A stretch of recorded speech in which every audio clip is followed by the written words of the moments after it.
Hey everyone, welcome back to the channel. For today's video, I have another one for the Player Nays series, and today we're looking at a game with mixed reviews. Today's game is called Apocryph. Originally, I was only going to use the Player Nays series for Steam demos, but I've been wanting to look into some mixed reviewed games as well, and I felt that they fit well into the Player Nays series. And as always with the Player Nays series, this video is not scripted, but it's my reaction commentary on top of pre-recorded video. However, this game took me about 3 hours to beat, so I did have to edit down the length of the footage for this video. Alright, before we get too ahead of ourselves, let's take a quick look at the Steam page here. Alright, looking at the Steam page here, right out of the gates, the graphics look very modern, not very retro at all, so, they're going for a more modern take on a retro classic style. Scrolling through the Steam images here, we do have one that looks like they have like more of an old school filter, so I guess that's kind of cool to have that option. Clicking on the reviews here, there are a lot of negative reviews right out of the gates, so that's never a good sign. So I've never heard of this developer, and I googled them, Bigzur Games. It looks like they are Russian and they mostly dabble in mobile games. I'm gonna tell you right now, I bought this game on sale and their full price of $14.99 is definitely not worth it, but we'll talk more about that later. The rest of the Steam page just kind of tells you about the setting and the plot, etc, etc, etc. They say that it wants to be like a Heretic, Hexen, Painkiller, and Strife in the description. So yeah, let's jump back into the game here.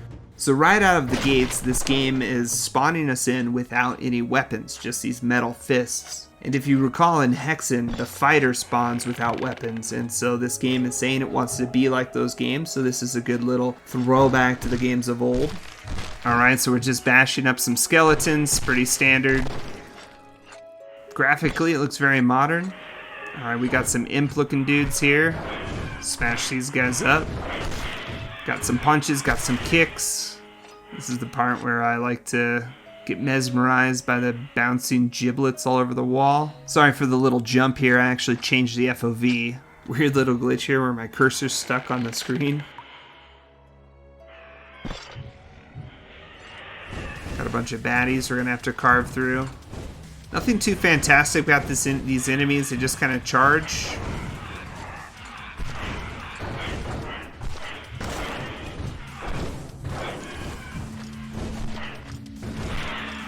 I'm going to grab the first weapon here. It's a magical weapon, just like Heretic or Hexen. I like this staff. It kind of reminded me of a rocket launcher. It's kind of cool to have that right out of the gates. I have no idea what any of these pickups do. I'm just grabbing stuff. Can't break that. Even when you shoot it, it doesn't break. I really wanted to break that jug. So it looks like you have mana runes, just like in Heretic and Hexen. You need mana for your weapons, that's the ammo. The music is very fitting, it's definitely a fantasy-like setting here. Not much to say as I carve through more enemies. I guess the only thing is that everything in this game charges you, and that's one thing that I noticed right away, is that there's not a lot of diversification amongst the enemies. They literally just charge. And I guess at the end of the day, it's not really a big deal, but it does kind of point out, in my opinion, a little bit of laziness on the development side of things, that they don't come up with other enemies to break up the combat and have enemies do something a little bit more interesting other than just charge.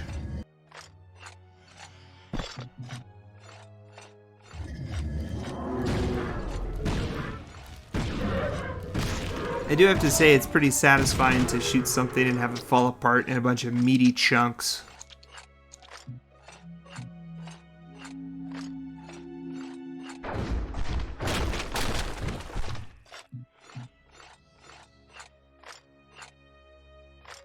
Alright, I admit this is going to be a nitpick, but if you're watching this part, is it just me, or does each step sound really annoying? I know they're trying to go for the armor, clanking as you walk, but I just found that sound to get so aggravating over the course of basically the entire game. And now that I mention it, I'll be really curious to see if you start to notice it throughout the rest of the video.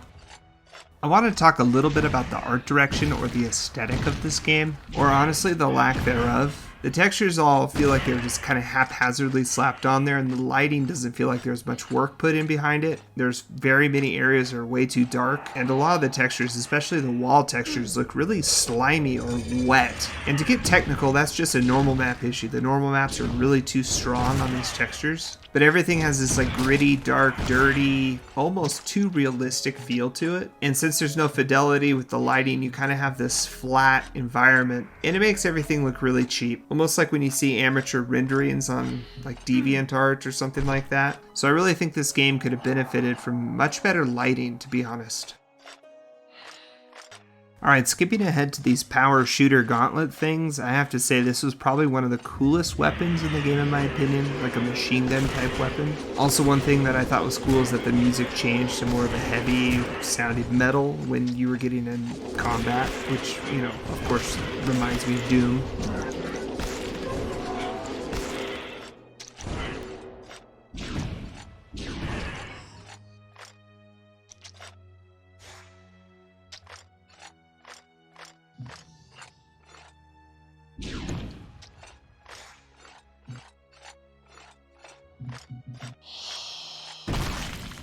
Alright, admittedly when I said that every enemy in this game charges you, I forgot about these plant shooter guys that pop up and shoot at you, so I guess there's a little bit more diversity in the enemies in that regard.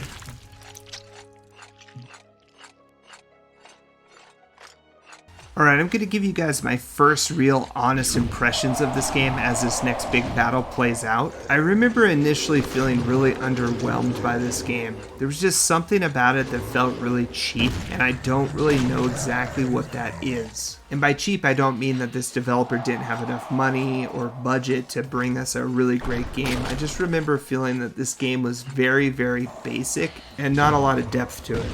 The lighting's pretty standard. In fact, I honestly think the lighting's a little bit dark. You know, the models are not exactly very complicated. The effects aren't very complicated. The shooting is very straightforward. The levels are very straightforward. They're just kind of these labyrinths you make your way through. And in my opinion, the level design in that respect is just not very original. It's very standard. You don't get lost. It's not like Doom, where you really kind of have to figure out these long, elaborate mazes. You just kind of go from one room to the next, fight an enemy, go to the next room, fight an enemy, go to the next room. And all that's fine, but it makes for a very basic and, dare I say, cheap feeling experience. You know, even a game like Hexen or Heretic, you know, that were made in the 90s, they had places where you had to really double back and you had to really figure out these puzzles, and this game just doesn't seem to have that aspect to it, which I really felt like it should have, claiming that it wanted to be like those games. And unfortunately for this game in particular, it was just go to point A, go to point B, go to point C. So here we are in the second level, and all of that said, I'm really not trying to rip this game apart. I feel like there's a lot of games that come out in this genre that are very similar. They just are go to point A, go to point B, shoot enemies along the way, and that's totally fine. However, there are some that really break the mold and they make it stand out, and even if they don't have a huge budget, they do little subtle things throughout the game to make them have their own unique flavor. And unfortunately for me with this game, it just really didn't have its own personality. Just there was something about it that made it feel like all the assets maybe came from an online store, and then they just slapped some animations on it, put a gun in your hands, and expected you to just run through the levels and think it was worth $15. And now the price point is where we're going to start talking about the real issue with this game, in my opinion, and why it's garnered so many negative reviews. Apparently when this game launched into early access, it only originally had 3 levels. However, it still charged the $15 price point. Now this game came out in 2018, and I didn't play it back then. I just recently played this game. And it definitely had more than 3 levels when I played it. However, I don't really remember how many levels it had, but I just don't feel like it had 30 levels. I beat this game in 3 hours, and I got this game on sale for $5. So I feel like that was a really big issue for people who originally bought this game, and a lot of the negative reviews reflect that. And honestly, I can relate to that because this game at a $15 price point for something that's very basic, to me it feels like a game that shouldn't have been charging more than, like, let's just be honest here, maybe $9 maximum. I mean, I said I wouldn't rip this thing apart, but now as I listen to myself speak about it, it kind of does sound like I'm really going in on it. But I have to be honest, this game was so vanilla, so basic, it really felt like maybe it even was meant to be a mobile game, which makes sense considering that the developer is mostly a mobile games developer. You know what it is it feels like it's missing this passion behind it. More like this game was just put out to capture the fire that is the boomer shooter genre making this resurgence, and it was just put out here to make money and wasn't really put out to give us a really fun, authentic experience.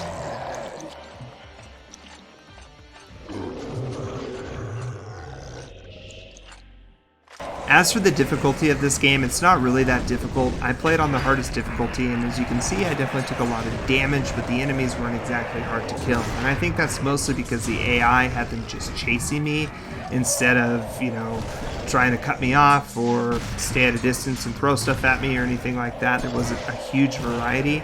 So circle strafing and kiting the enemies around is definitely the play here, and it was really easy to do. And I guess I haven't really talked about weapons or weapon variety in this game. There were a decent amount of weapons, but they were all pretty basic, pretty average. I wouldn't say that any of them went above and beyond or did something that we haven't seen before in other games. And they were fun and everything, but they really lacked something like a certain oomph you get when you're using weapons. There are certain games that you just really can feel the weapons. This game didn't feel that way. They were very flat for me. They were very standard. They didn't really have any drastic animation or kickback or screen shake or anything that really made the weapons feel super powerful or awesome to use. And there were a lot of repeats with the weapons. There were a lot of just basic AoE explosions with the weapons, and which is fine. But I guess this game doesn't really exactly have a lot of variety where you're needing a lot of variety of weapons for certain situations. So it didn't really matter what weapon you used in this game. You could kind of get through any situation with any weapon from my experience.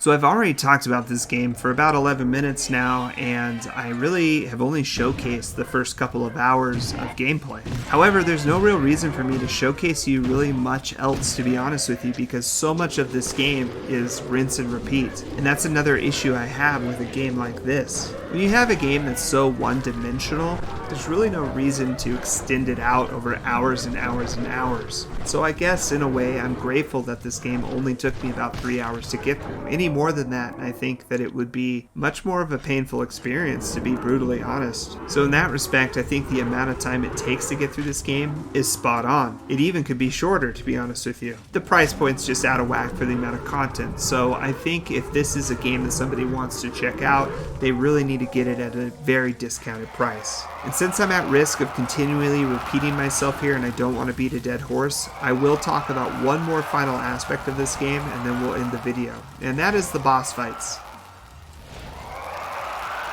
There are a couple boss fights in this game, but I'm only going to showcase you this one right here. This boss was just a gigantic bullet sponge that just did a slamming pound attack while you ran away from environmental damage and constantly respawning mobs. If you've been around my channel for a little while, you'll know that I'm highly critical of boss fights in FPS games, and this one has everything I hate about boss fights all wrapped up into one. There's no dynamic or fun mechanic. It's just run around and avoid damage to random stuff while you have to unload everything you have into a giant bullet sponge. There's nothing dynamic, there's no fun mechanics. It's really uninteresting and bland, and honestly this fight was really hard because the environmental damage did so much damage, so I just turned on God mode to get through it because I was tired of losing to it over and over and over.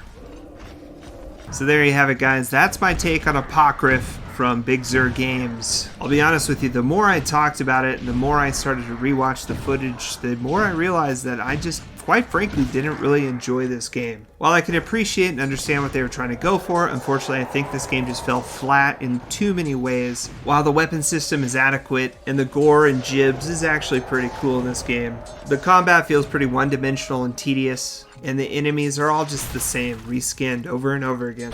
The lighting and the visuals are pretty challenging for me to enjoy in this one. And so, you guys, I'm going to give this one a serious nay. I think you should pass unless you get it at a super heavy discount. And even then, there are other games that do everything this one does a lot better. It might be worth your time to check those ones out instead. Thanks for watching, you guys. I really appreciate you tuning in. I plan to do a lot more Player Nay series down the road, so please let me know if you're enjoying this type of content. Let me know if you've checked out Apocryph and if you agree with my assessment. Don't forget to smash the like button if this was helpful, and please subscribe to the channel if you're enjoying my Boomer Shooter content. Thanks again for watching, everyone. I'm SaltyOctopus, and I'll see you next time.